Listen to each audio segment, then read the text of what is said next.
People ask me all the time what my favorite memory of being a dad is. Most people expect me to say her graduation or when she got accepted into college or teaching her to drive or one of those big events parents talk about, but it isn't. My favorite memory happened when she was about 7 years old and we were living in South Korea. Back then, I wasn't dad, I was still Eric. That didn't bother me. He was still figuring out the world. One afternoon, I asked if she wanted to go for a ride on my Harley.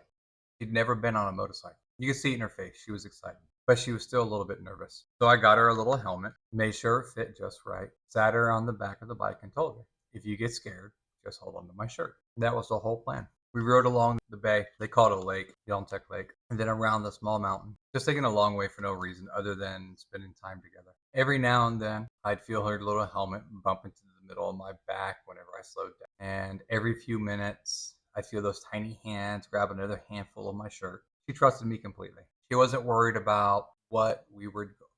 She wasn't worried about where we were going. She wasn't worried about how fast we were going. She just knew Eric's got me. We eventually made it home, parked the Harley, and I figured that was the end of it. It wasn't. After that ride, something changed.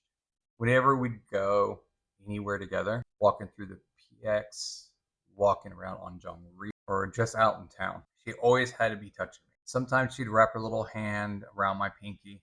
Sometimes she'd grab my whole hand. If I was wearing my ACUs, she'd grab my sleeve. If I had a jacket on, she'd hold on to the back of my coat, just like she'd held on to the back of my shirt on the back of the Harley.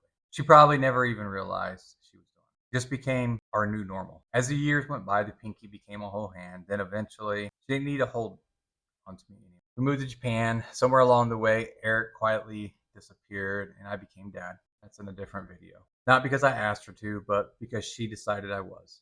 Then came high school, college, a boyfriend, her first own apartment, her own life.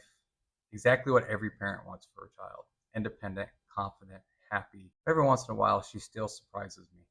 We'll be walking somewhere together, and without thinking, she'll slip her hand around my arm or reach over and grab my hand for a few seconds. She's not that little 7-year-old girl anymore. She doesn't need someone to guide her through a parking lot.